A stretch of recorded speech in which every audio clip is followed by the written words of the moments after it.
সকাল বন্ধুরা, কেমন আছো তোমরা সবাই? আশা করছি যে যেখানে আছো সবাই খুব ভালো আছো, সুস্থ আছো।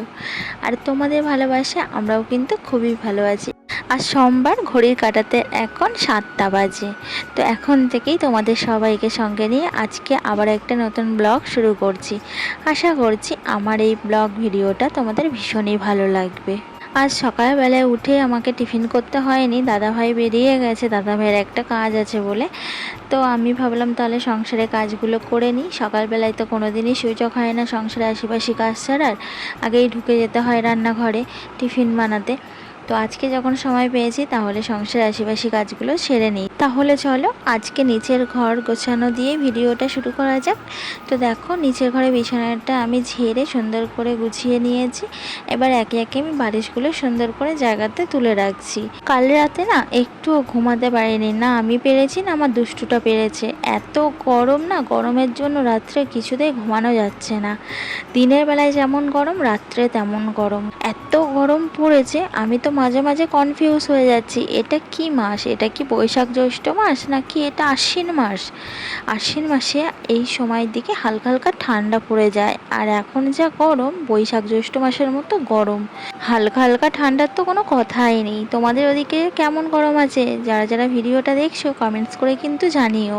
আর কি বলো তো, দুষ্টুটার না বেশি গরম লাগে, ও গরম না একদম সহ্য করতে পারে না। শীতকালেও না হালকা করে আমাকে পাখা চালাতে হয়।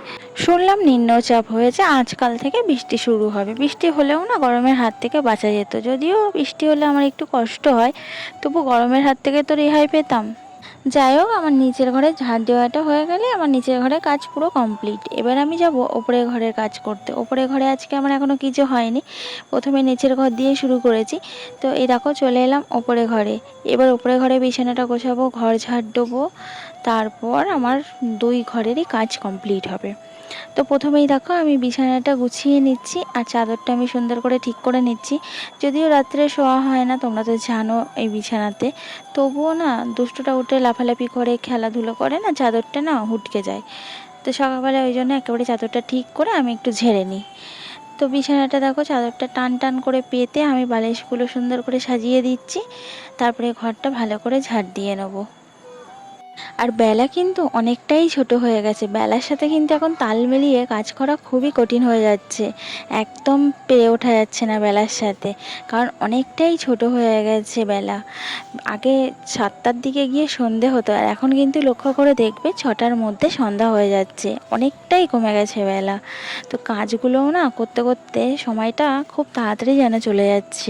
এরপরে যখন আরও ছোট হয়ে যাবে বেলা, তখন না সময়ের সাথে কাজ করে একদমই কুল পাবো না, কারণ সময় শেষ হয়ে যাবে, কাজ আর করে ওঠা যাবে না।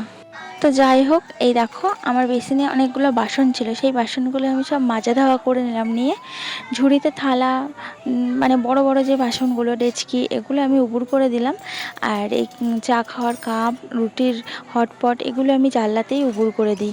তো সেগুলো আমি জানলাতে এখন উবুর করে দিচ্ছি, জলটা যখন ঝরে যাবে আমি জায়গাতে তুলে রাখবো। আর এই জায়গাটা রোদ্দুর মতো পড়ে, তো বাসন এরকম উবুর করে দিলে খুব তাড়াতাড়ি জলগুলো শুকিয়ে যায়। তো আমার দেখো বাসনগুলো উপর করা হয়ে গেছে। আর বাইরের ওয়েদারটা কিন্তু আজকে তেমন ভালো না, মেঘলা মেঘলা করে আছে। রোদ্দুর কিন্তু আজকে তেমন ওঠেনি, যেমন মেঘলা গুমোট হয়ে রয়েছে তেমন গরম পড়েছে প্রচুর, ভীষণ পরিমাণে গরম পড়েছে। এই গরমের হাত থেকে যে কবে রেহাই পাবো কে জানে।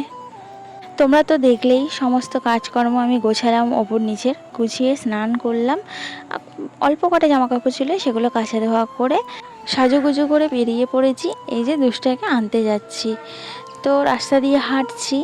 এখন আমি তো যাওয়ার সময় হেঁটে যাই, আর দুষ্টুকে যখন নিয়ে স্কুল থেকে আসি তখন আমি টোটো ধরে চলে আসি। আর এখানে দেখো শিব ঠাকুর আর মা মনসা আছে, মন্দিরটা না খুব সুন্দর। তো এই যে দুষ্টুকে নিয়ে টোটো ধরে এই যে এখন বাড়ি আসছি।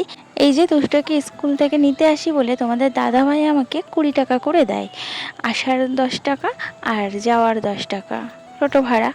তো আমি তো হেঁটে আসি, তোমরা তো সবাই জানো। তো ওখানে আমার 10 টাকা করে সেভ হয়, আর এই যাওয়ার সময় শুধুই 10 টাকা লাগে। তো এভাবেই আমি 10 টাকা 10 টাকা করে জমাই। কি জানো তো, আমাদের মতো মধ্যবিত্ত পরিবারে নিজেদের খরচা থেকে একটু বাঁচিয়ে সঞ্চয় করে পুঁজি করে রাখতে হয়। কখন কোন দরকারে লেগে যায় কে বলতে পারে, তাই না? স্কুল থেকে দোষটাকে নিয়ে এসে এত কষ্ট হচ্ছিল, গলাটা যেন শুকিয়ে আসছিল। ঘরে দই ছিল, একটু ঠান্ডা জল দিয়ে দই লস্যি করে খেয়ে নিলাম। আর সকাল থেকে কিছু খাইনি, খুব জোরে খিদেও পেয়ে গেছিল। তো এক গ্লাস দই লস্যি খেলাম, পরানটা যেন জুড়িয়ে গেল। বাড়ি এসে একটুখানি বসেছিলাম, খুব কষ্ট হচ্ছিল বলে। তো বেলা তো অনেক হয়ে এলো, ভাতটা না বসালে হবে না। তার জন্য এই যে ইন্ডাকশানে ভাতটা আমি বসিয়ে দিয়েছি। ভাতটা আস্তে আস্তে হতে থাকুক, ততক্ষণে আমি আনাজপাতিগুলো কেটে অন্য কাজগুলো গুছিয়ে নিই। কি জানো তো, আমাদের মতো পরিবারে বা আমাদের মতো গৃহবধূদের একবারে তো সমস্ত কিছু গোছানো সম্ভব নয়। সেই ক্ষেত্রে স্বামীর এই সামান্য ইনকাম, তার সত্ত্বেও নিজের হাত খরচ থেকে বাঁচিয়ে কি জানো তো, নিজের শখগুলোকে একটু হলেও পূরণ করার চেষ্টা করি। আর কি জানো তো, এই যে সংসারের খরচ থেকে, আমার হাত খরচ থেকে এই যে একটু করে জমাই না, এগুলো না আমি পুজোর সময় খরচা করার চেষ্টা করি। কারণ পুজোতে জানো সবারই একটু আশা থাকে। পুজোর সময় দেখবে নিজে না নাও, কিন্তু অন্যকে দিতে ভীষণ ভালো লাগে। আমি তো সব সময় সেই চেষ্টাই করি, দেখি কতদূর কি করা যায়। আর যেটাই হবে আমি তো তোমাদের সঙ্গে অবশ্যই সেটা শেয়ার করব। আর কি জানো তো, আমাদের মতো মধ্যবিত্ত পরিবারে ওই যে স্বপ্নগুলো দেখতে বেশি সময় লাগে না, কিন্তু স্বপ্নগুলো পূরণ করতে অনেকটাই সময় লেগে যায়। আবার কিছু কিছু স্বপ্ন আছে, স্বপ্ন হয়ে আমাদের মাঝেই থেকে যায়। স্বপ্ন কিন্তু সবাই দেখে, আর একজন গৃহবধূ তো অবশ্যই দেখে, তার পাশাপাশি কিন্তু একজন পুরুষও দেখে। তো সেই ক্ষেত্রে সমস্ত স্বপ্নই যে পূরণ হবে এটা কিন্তু সব সময় ভাবি না। কিছু কিছু স্বপ্ন এমন আছে, ওটা যদি পূরণ করতে না পারি না, তো মনটার ভিতরে না খুব কষ্ট হয়। জানো তো, স্বপ্ন যখন দেখেছি একদিন না একদিন পূরণ হবে, সেই আশায় কিন্তু বেঁচে আছি। আর স্বপ্ন কিন্তু সবাই দেখে, সেই স্বপ্ন যে সব সময় পূরণ হবে তেমন কোনো কথা নেই। কি জানো তো, স্বপ্নগুলো আমাদের মতো মধ্যবিত্ত ঘরের গৃহবধূদের ভেবে চিন্তে দেখতে হয় বা স্বপ্নগুলো পূরণ করতে হয়। তো যাই হোক, কাজ করতে করতে তোমাদের সঙ্গে অনেক গল্প করে ফেললাম, আর গল্প করতে করতে অনেক কাজ কিন্তু আমার এগিয়ে গেছে। রান্নাঘরে কচুর লতিটা বসিয়ে চলে এলাম এ ঘরে। ইন্ডাকশানে ভাতটা হচ্ছিল, তো ভাতটা হয়ে গেছে, তো আমি ভাতটা এখন উপর দিয়ে নিচ্ছি। আবার রান্নাঘরে গিয়ে লতিটা নামিয়ে নেবো। আর ফ্রিজের মধ্যে একটু মাংস আছে, সেটা বার করে গরম করে নেবো। এটা দিয়ে আজকে দুপুরের খাওয়াটা সেরে নেবো, রাত্রের দিকে দেখে কিছু একটা করে নেব। তো দেখো, এখানে আমার লতিটা হয়ে গেছে, এবার আমি নামিয়ে নেবো। তো দুপুর এখন 2-2:30 বাজতে যায়। তো দুষ্টাকে এবার খাইয়ে দেবো, অনেকটাই বেলা হয়ে গেছে। দুষ্টাকে খাইয়ে দিলাম, অনেক দুষ্টুমি করে আজকে খেলো, খাওয়াতে অনেকটাই টাইম লেগে গেল। তারপর এই যে আমি এখন ভাত নিয়ে বসেছি খেতে। চলো তাহলে এবারে আমি খাওয়া দাওয়াটা সেরে নিই। আর এই কচুর লতিগুলো বাবা এসেছিলো কদিন আগে, তো দিয়ে গেছিলো, সেই লতিগুলোই আজকে রান্না করেছি। আগে একদিন করেছিলাম আর আজকে করলাম। আর এই লতিগুলো না ভীষণ টেস্ট, বিনা সারের জিনিস এমনিতেই টেস্ট হয়। বাড়ির জিনিস তো, কোনো সার টার দেওয়া না, তো খুব সুন্দর টেস্ট আর খুব দারুণ গলে গেছে। খাওয়া দাওয়া সেরে এই যে নিচে এসেছি, পুরো 3টে বাজে এখন। দুষ্টকে এবার একটু ঘুম পাড়ানোর চেষ্টা করবো, ও দেখো শুয়ে খেলা করছে। তো ওর পাশে যতক্ষণ না শোবো, একটু জোরে চেপে ধরে ঘুম পাড়ানোর চেষ্টা না করবো, ততক্ষণ অবধি না ঘুমাবে না, এত বদমাস। আর বাইরের ওয়েদারটা তো সেই সকাল থেকে একই রকম হয়ে আছে। আর এই দেখো, একটু একটু করে সঞ্চয় করে আমার হাত খরচ, সংসার খরচ থেকে আমি একটা স্বপ্ন পূরণ করেছি। সবাইরই কিছু না কিছু ইচ্ছা থাকে, তোমাদের একটু আগেই বললাম। তো আমারও অনেক দিনের একটা ইচ্ছা ছিল যে এবারের পুজোতে তোমাদের দাদাভাইকে একটা শার্ট গিফট করব। কারণ সেই মানুষটা আমাদের জন্য সারা দিন রাত এক করে খেটে যাচ্ছে, কখনো নিজের শখ পূরণ করতে দেখি না, আর অন্য কেউ নেই দেওয়ার। তো ওরও তো ইচ্ছা করে কারোর থেকে কিছু গিফট পেতে। আর গিফট এমনই একটা জিনিস, খুব কম দামে হোক আর বেশি দামি হোক, আর খুব বড় হোক ছোট হোক, পেলে না ভীষণ আনন্দ হয়, খুব ভালো লাগে, তাই না?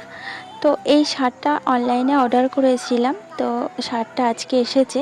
আমার তো শেয়ার করার মতো কেউ নেই, তোমরা ছাড়া একমাত্র তোমাদের কাছেই আমি সব কিছু শেয়ার করি। তো ভাবলাম আগে তোমাদেরকে দেখাই। তো কালারটা কেমন হয়েছে তোমরা কিন্তু অবশ্যই করে বলবে। তো শার্টটা না ভীষণ পছন্দ হয়েছে আমার, দেখি আমার কর্তামশাইয়ের কেমন লাগে। তো নিজের থেকে কিছু দিতে পারলে কাউকে ভীষণ ভালো লাগে। এভাবেই একটু একটু করে নিজের শখগুলো পূরণ করার চেষ্টা করি। আর তোমরা যদি আমার পাশে থাকো তাহলে একদিন আমি আমার শখগুলো পূরণ করতে পারবো। চলো আজকের মতো ভিডিওটা এখানেই শেষ করছি। দেখা হচ্ছে কালকে আবার একটা নতুন ভিডিওতে। ততক্ষণ অবধি তোমরা খুব ভালো থাকবে, সুস্থ থাকবে। আর আমার ভিডিওটা দেখে যদি ভালো লাগে লাইক করে দিও আর কমেন্টস করে জানিও কেমন লাগলো। আর হ্যাঁ, চ্যানেলটা সাবস্ক্রাইব করে দিতে ভুলো না কিন্তু।